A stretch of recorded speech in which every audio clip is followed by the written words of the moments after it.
This is Biyahe ni Louie, Episode 3, Once Upon a Time in LU, Part 1. Sa mga oras na to, nag-iisip ako ng lugar kung saan masusulit ko ang isang araw na day off. At pinagpipilian ko talaga kung magbabagyo ba ako o magla-La Union. Nakailang akyat na din kasi ako sa Baguio, kaya mas pinili ko na mag-LU dahil di pa ako nakakagala dito. Agad-agad ako nag-post, baka may gustong sumama. At may isang nag-message naman. At malalaman nyo yun kung sino sa mga susunod na part. The next day, kasama ko pala tong laging sabit kong OBR. Shoutout sa'yo. Yan, 3:30 na umaga pumunta muna kami ng plaza ng Bayambang. Baka may naghihintay.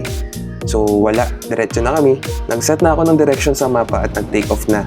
Ang ruta pala na dinaanan namin ay Bayambang, Malasiki, Santa Barbara, Mangaldan, San Fabian. Nga pala, gamit pala natin yung motor kong si Irby.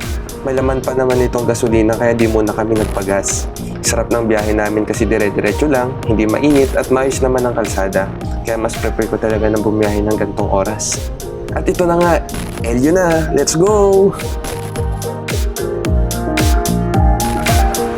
Dumating kami dito sa Agoo around 5:30 at nakita namin itong napakagandang simbahan. Ito pala yung Basilica Minore of Our Lady of Charity ng Agoo, dito sa La Union. Naitayo pala ito noong 1578. Grabe no, stig. Na-amaze talaga ako dito sa simbahan na to, maging sa loob. At para sa akin, perfect ito na first destination nyo pag pupunta kayo ng LU. Actually, solved na nga kami dito. Sobrang ganda nitong simbahan. Ang total travel distance pala namin dito ay 64 kilometers mula sa Bayambang.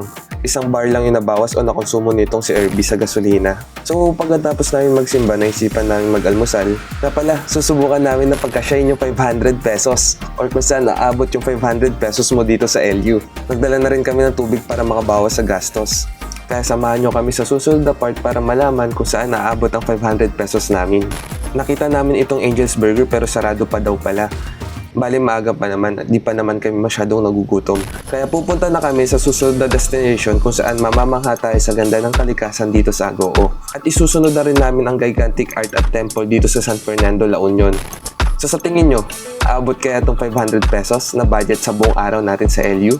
Abangan sa susunod na part ng Biyahe ni Louie Episode 3, Once Upon a Time in LU.